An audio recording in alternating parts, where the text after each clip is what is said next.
o Kim Kataguiri. Kim, obrigado, meu irmão, Não, eu que pela agradeço. sua presença Prazer, aqui. meu. Foi uma leve discordância, tá, irmão? Não, mas tá tudo superado. bem, tá superado. Quer falar por quê, irmão? Não, a gente teve a discussão lá atrás sobre a lei anti-Oruan, né, que foi apresentada primeiro pela Amanda Vettorazzo, vereadora lá em São Paulo, basicamente sobre proibição, né, de financiamento público para aqueles que fazem, aliciam na realidade para o crime organizado, né, com propaganda para facções travestidas de shows. E aí, eu acho que você falou alguma coisa de, porra, tá preocupado com isso aí? Tem muita coisa mais importante pra preocupar? Exatamente. Ou então, não sei se era isso ou se era não dá pra aplicar, alguma coisa nesse sentido. Eu falei sobre a aplicabilidade da lei, pra falar a verdade. E aí, acho que até um amigo em comum, aí o Luciano, fez uma ponte de falar, porra, não é bem desse jeito que o Pimentel tá pensando, né? Dá pra executar, é o contrato da prefeitura, é uma coisa que já... É um controle que já é feito, que teria uma coisa a mais, que agora, aliás... tem muito mais clareza, né, daquilo que a gente tá falando, tudo comprovado, porque você fez essa colocação, Oruan, Deolane, tudo que a gente falava lá atrás, que o que rebatiam do nosso discurso na imprensa era, não, mas é só, vocês querem criminalizar a cultura da periferia, primeiro como se cultura de periferia fosse cultura de crime organizado, né, que já é um puta de um preconceito, e segundo de falar, não, os cantores eles só cantam a realidade em que eles cresceram, não, uma coisa é você narrar, uma coisa é você falar que passou por aquilo, que você tá acostumado com aquilo, que aquilo foi a sua vida, outra coisa é você convidar as pessoas para fazer parte da facção e exaltar a facção, né, então... Foi esse o nosso primeiro embate. Agora, Kim, tem algo mais além disso, hein, cara? Hoje, eu vi a entrevista lá do promotor em São Paulo, que eu muito admiro também, qual é o nome dele? O promotor? Gaquia. Ele já colocando que esses influencers e também esses aí rappers, né? Eles, de fato, estão lavando milhões e milhões de dinheiro do PCC e do Comando Vermelho. Então, você colocou isso nas tuas redes... bem antes dessas prisões, né? Sim. Foi o pioneiro dessa porra, então. Sim, não, a gente começou falando primeiro sobre a propaganda e sobre o vínculo com o crime, né? Que a gente falava que é só... Não só não era você cantar a própria realidade, era você aliciar pro crime, mas também de pessoas que estavam envolvidas com lavagem de dinheiro, né? Eu até tava assistindo essa semana lá a entrevista do MC Rian pro Cabrini, né? Sim. Que ele chorou pela testa. Eu vi. Né? É um negócio bem tosco. E dele falando, não, porque o restaurante da minha avó, né, vendendo carbonara, faturou 30 milhões em 18 meses. Falei, porra, mas que carbonara é esse, meu? Pelo amor de Deus. Não tem muito segredo, não, de fazer um carbonara pra você vender tudo isso em um período tão curto de tempo. Então... não só aliciamento pro crime, mas também lavar dinheiro pro crime organizado. E de um braço de propaganda, né?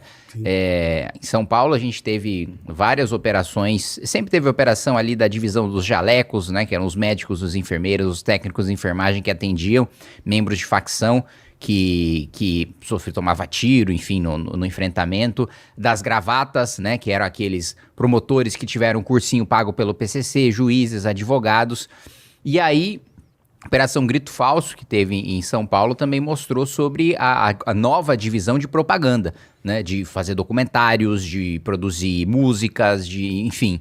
Teve até um documentário colocado na Netflix, eu não me lembro qual foi o nome, mas em que algumas lideranças do crime organizado falaram, em que o ministro da Justiça à época falou, em que o presidente do Supremo falou sobre a precariedade da situação nos presídios. Aí depois o Ministério Público de São Paulo descobre que na realidade era uma peça de propaganda feita pelo próprio PCC, né? O PCC tem um braço de comunicação, de operação psicológica, então. Sim, e é porque... existe uma guerra para demonizar as forças de segurança, né? Como se as forças de segurança fossem um instrumento de opressão contra a população mais pobre, quando na realidade isso é propaganda do crime organizado, infelizmente às vezes vocalizados por lideranças políticas que de fato têm relação com o crime, outras vezes vocalizados por pessoas ingênuas que realmente acreditam nesse discurso e que precisa ser desmantelado, que precisa ser desmontado, né? Quando fica muito claro o elo com o crime organizado, mostra-se o viés, né? Que não é uma visão de mundo, não é uma posição legítima, não. Uma propaganda pro crime articulada pelo crime, né? O que eu sinceramente não sabia que você era pré-candidato ao governo de São Paulo. Na minha opinião, você ia se lançar novamente a deputado federal. Fez uma carreira lá muito legal, com boas ideias. Aliás, uma ideia que pode ajudar a mudar o Brasil nos próximos anos. Você é autor, né? Que é finalmente aumentar a pena por crime de furto, né, e roubo no Brasil também, né?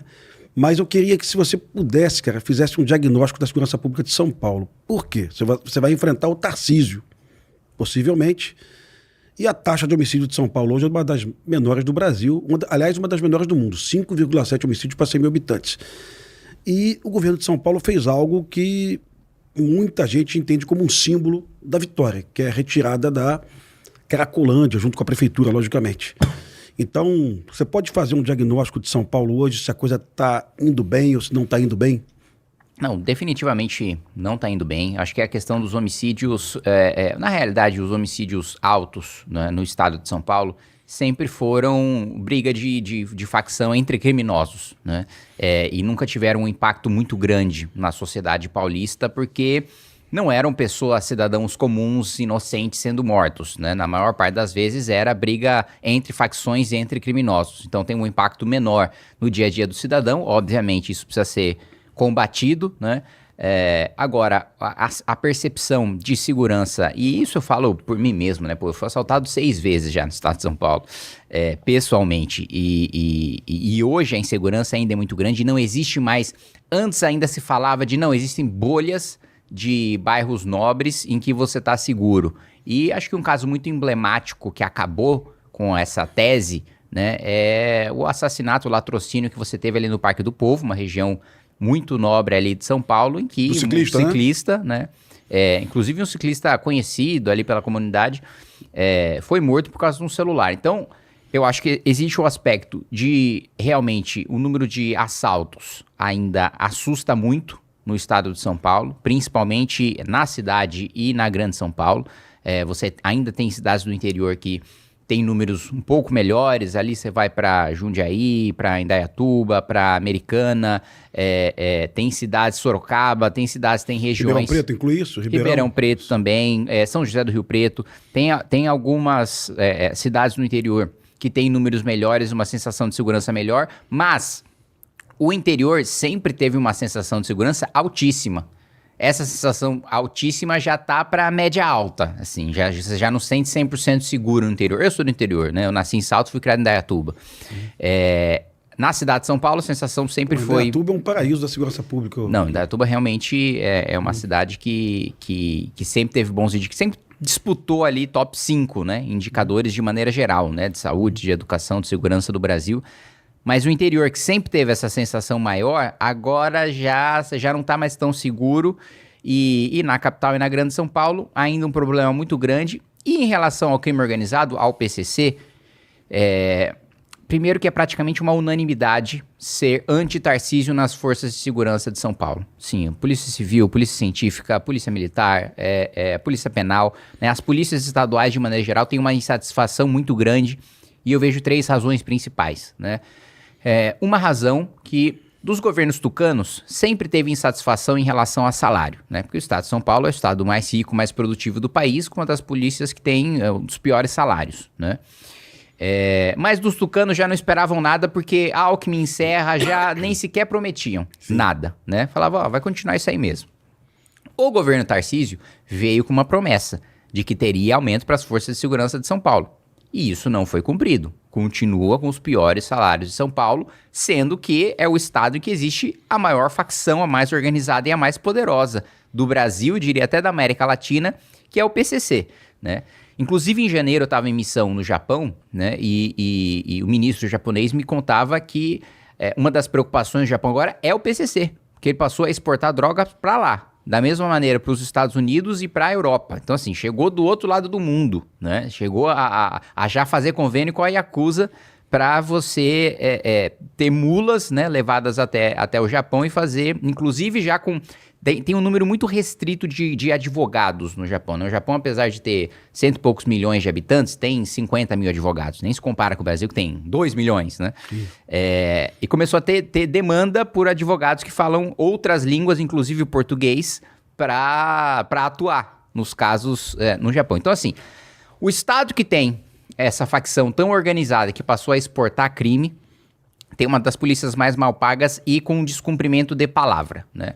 E não é por falta de orçamento, né? Porque não foi priorizado, né? O Tarcísio escolheu priorizar outras áreas que não a segurança pública em termos de orçamento. E não de orçamento só de salário, mas também de estrutura, né? Tem muito caso de colete vencido, de equipamentos obsoletos, já a gente apanhando para o crime em armamento, em tecnologia, inteligência, né? Eu, inclusive, tenho um recurso que eu encaminhei para a Polícia Científica. Já teve compra de cromatógrafos também, que é um instrumento importante até para você identificar a composição da droga, né? Muitas vezes o crime, ele muda a composição da droga para não estar no rol da Anvisa e aí não ser considerado droga. Então, você apreende lá 500 quilos de alguma coisa que não é considerado droga, porque não tá, aquela composição química não está prevista, e aí você precisa do cromatógrafo justamente para você fazer aquela análise, passar para a Anvisa e nas próximas apreensões já ser considerado droga. Então, tá faltando, tinha falta desse equipamento, encaminhei recursos para isso, da mesma maneira, drones para fazer grandes operações policiais, fazer identificação até de corpos que estejam enterrados, falta, né, equipamento e tecnologia para o Estado que deveria ser vanguarda nisso.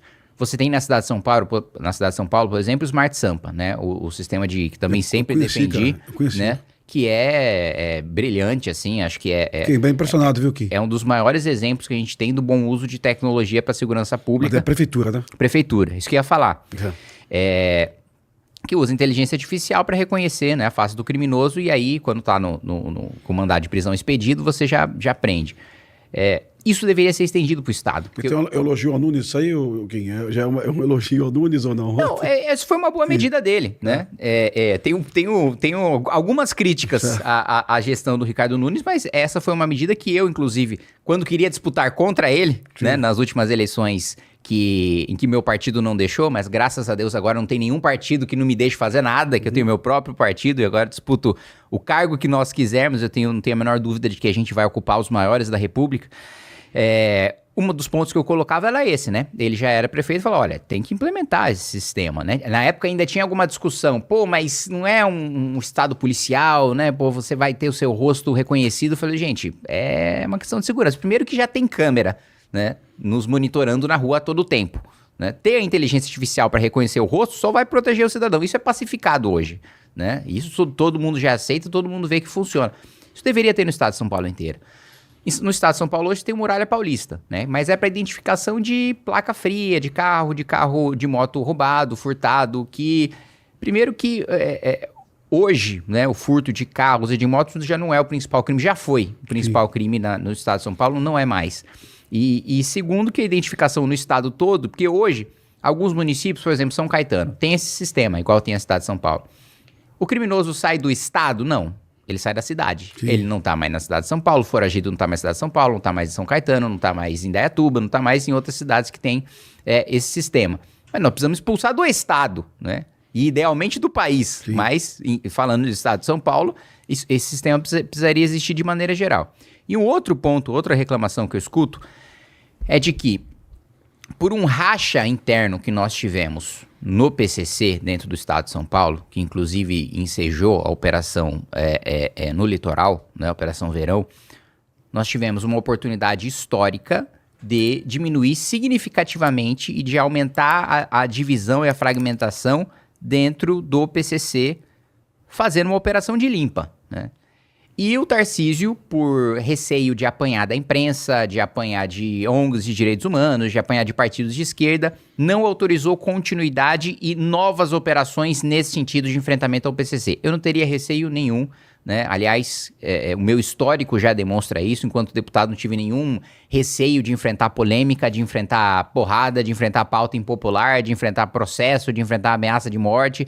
Nunca tive problema com isso e não teria, né, no governo do estado para autorizar essas operações. Então, de maneira geral, falando de segurança, eu colocaria esses dos principais problemas que hoje nós temos no estado, e aí tem vários outros que a gente poderia falar de educação também, andando de lado, de contas públicas, que a gente poderia ter mais capacidade de investimento, de velocidade de execução de obras de infraestrutura, que também é a menina dos olhos de ouro do Tarcísio, mas anda num ritmo menor do que ele próprio. Eu conheço, ele é um cara muito capaz na parte de infraestrutura. Ele é consultor da Câmara na infraestrutura e quando eu fui relator do projeto de lei geral do licenciamento ambiental, ele era o principal ministro do governo que tratava sobre o assunto, quando na realidade deveria ser o de meio ambiente, né? Mas teve uma negligência ali, mas esse é outro assunto. Mas ele é um cara que entende muito, é um técnico nessa área. O problema é que ele é um técnico habilidoso, mas ele não é um político habilidoso e não é um político corajoso.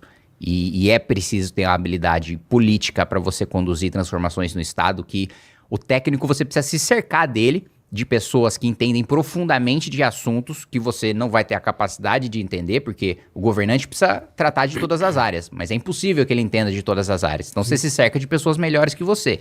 Agora, esses técnicos, eles têm uma visão especializada na área deles. A visão geral e a capacidade de conduzir essa técnica para se transformar em política pública é outra coisa. Perfeito.